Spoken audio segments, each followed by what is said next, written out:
Electric motor एक complex circuit है और कुछ नहीं, यह एक छोटा सा सर्किट है जिसमें बल्ब जल रहा है और सिंपली इस तरीके से इलेक्ट्रिसिटी इसमें फ्लो हो रही है। यही इलेक्ट्रिसिटी जब मोटर में एंटर करती है तो मोटर को रोटेट करवाती है। चलो इस सिंपल से सर्किट को ही इलेक्ट्रिक मोटर के सर्किट में कन्वर्ट करके देखते हैं।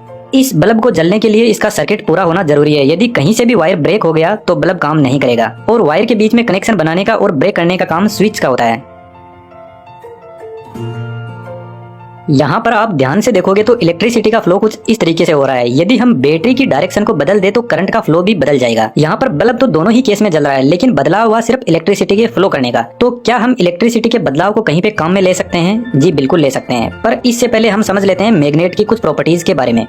यह है परमानेंट मैग्नेट। इसको परमानेंट मैग्नेट क्यों बोलते हैं? क्योंकि इसका जो मैग्नेटिक फील्ड होता है वह 24 आवर अवेलेबल रहता है और एक डायरेक्शन में अलाइन रहता है। हमको अच्छे से पता है कि मैग्नेट के ऑपोजिट पोल एक दूसरे को अट्रैक्ट करते हैं और सेम पोल एक दूसरे को रिपेल करते हैं। यदि हम इस मैग्नेट को स्पिन करवाएं और इसके पास में यदि किसी दूसरी परमानेंट मैग्नेट को सेट कर दे तो जब दोनों मैग्नेट के नॉर्थ और साउथ पोल एक दूसरे के सामने आ जाएंगे तो यह परफेक्टली अलाइंड हो जाएंगे एक प्रेमी जोड़े की तरह। लेकिन हम इनके बीच में विलन बन के उतर जाएंगे और जैसे ही ये अलाइन होंगे तो हम तुरंत इधर वाली मैग्नेट की पोजीशन बदल देंगे और सारा मूड खराब कर देंगे। और जब दोनों नॉर्थ पोल सामने आएंगे तो एक दूसरे को रिपेल करेंगे और यह दोनों ऑपोजिट फिर से अट्रैक्ट करेंगे और फिर हम ऐसे ही साइड मैग्नेट की पोजीशन बदलते जाएंगे। पर क्या ऐसा पॉसिबल है? मोटर तो बहुत फास्ट रोटेट करती है तो हम बार बार मैग्नेट नहीं बदल सकते। इसके लिए हम एक बहरूपीय को बिठा देते हैं जो कभी भी अपना जेंडर बदल लेता है और इस बहरूपीय को बोलते हैं टेम्परेरी मैग्नेट। यदि हम किसी आयरन के रोड पर वायर को इस तरीके से लपेट कर उसमें सप्लाई दे तो यह एक मैग्नेट की तरह काम करेगा और इसमें भी नॉर्थ और साउथ पोल जनरेट होंगे।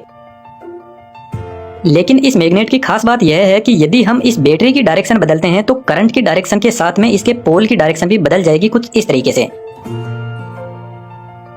यदि इस रोटेटिंग मैग्नेट की जगह इस टेम्परेरी मैग्नेट को रखकर सप्लाई देंगे तो इसमें पोल क्रिएट होंगे और जैसे ही साइड वाली मैग्नेट के साथ में यह अलाइंड होगी तो हम इसकी सप्लाई बदलकर नॉर्थ को साउथ और साउथ को नॉर्थ बना देंगे। महान साइंटिस्ट निकोला टेस्ला ने ही एसी मोटर की खोज की थी। इन्होंने ही सबसे पहले दुनिया को रोटेटिंग मैग्नेटिक फील्ड के बारे में बताया। जब टेम्परेरी मैग्नेट इस पोजीशन पर होगी तो फिर से वही सिचुएशन क्रिएट हो जाएगी। सेम पोल रिपेल करेंगे और ऑपोजिट अट्रैक्ट करेंगे। बस हमने मोटर का ऑलमोस्ट सर्किट तैयार कर लिया है। यदि हम साइड में एक और मैग्नेट सेट कर दे इसको स्ट्रॉन्ग बनाने के लिए तो दोनों मैग्नेट मिलकर काम करेगी और बीच वाली टेम्परेरी मैग्नेट को स्ट्रॉन्ग मैग्नेटिक फील्ड प्रोवाइड करवाएगी रोटेट करने के लिए। लेकिन मोटर में साइडों में दो स्ट्रॉन्ग परमानेंट मैग्नेट रखी होती है और बीच में इस आयरन रोड की जगह कॉपर वायर के लूप बनाए जाते हैं जिसको आर्मेचर बोलते हैं। यदि हम इस लूप में सप्लाई देंगे तो यह लूप मैग्नेट के पोल क्रिएट करेगा कुछ इस तरीके से। जब मैग्नेट रोटेट करके ऑपोजिट डायरेक्शन के साथ में अलाइन हो जाएगी तो हम मैग्नेट की डायरेक्शन बदल देंगे और इस तरीके से लूप रोटेट करने लग जाएगा। लेकिन लूप की सप्लाई बदलना पॉसिबल नहीं है, इसलिए यहाँ पर एक डिवाइस यूज में ली जाती है जिसको बोलते हैं कम्यूटेटर। कम्यूटेटर कोयल के दोनों साइड से कनेक्टेड रहता है और बीच में से सेपरेट रहता है कुछ इस तरीके से और कम्यूटेटर को सप्लाई करता है ब्रशेस। ब्रशेस कम्यूटेटर की बॉडी पर टच रहते हैं और जब कम्यूटेटर रोटेट करता है तो यह घिस जाते हैं, इसलिए इनके पीछे स्प्रिंग होती है जो कम्यूटेटर के ऊपर प्रॉपर फोर्स लगा के रखती है। जब करंट फ्लो शुरू करता है तो कम्यूटेटर की एक साइड से करंट एंटर होता है और दूसरी साइड से बाहर निकल जाता है। जब आर्मेचर रोटेट होकर ऑपोजिट पोल एक दूसरे के सामने आ जाते हैं तो उस टाइम दोनों तरफ के ब्रश कम्यूटेटर पर अपनी साइड बदल लेते हैं।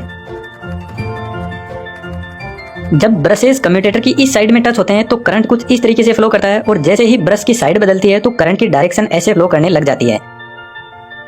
इस तरीके से कम्यूटेटर करंट की डायरेक्शन बदलकर टेम्परेरी मैग्नेट के पोल बदलता रहता है और आर्मेचर रोटेट करता है। यहाँ पर एक सिचुएशन और क्रिएट होती है जब ब्रश दोनों साइडों के बीच की पोजीशन में होता है और कम्यूटेटर की दोनों साइडों में टच रहता है। इस कंडीशन में करंट दोनों साइड से ही फ्लो होता है और कुछ हिस्सा ब्रश का हवा में रहता है जो दोनों ही साइड को टच नहीं करता है, तो करंट एयर के थ्रू ब्रश से कम्यूटेटर में जाता है। जब ब्रश अपनी साइड बदल रहा होता है तब कम्यूटेटर के दोनों सेगमेंट को टच रहता है। यहाँ पर आर्मेचर रुक भी सकता है, इसलिए हम कम्यूटेटर में एक सेगमेंट बनाकर एक कोइल और ऐड कर देते हैं। पहले ब्रश इन दोनों कम्यूटेटर सेगमेंट को टच करेगा तो इलेक्ट्रोमैग्नेट कुछ इस तरीके से रोटेट करेगी।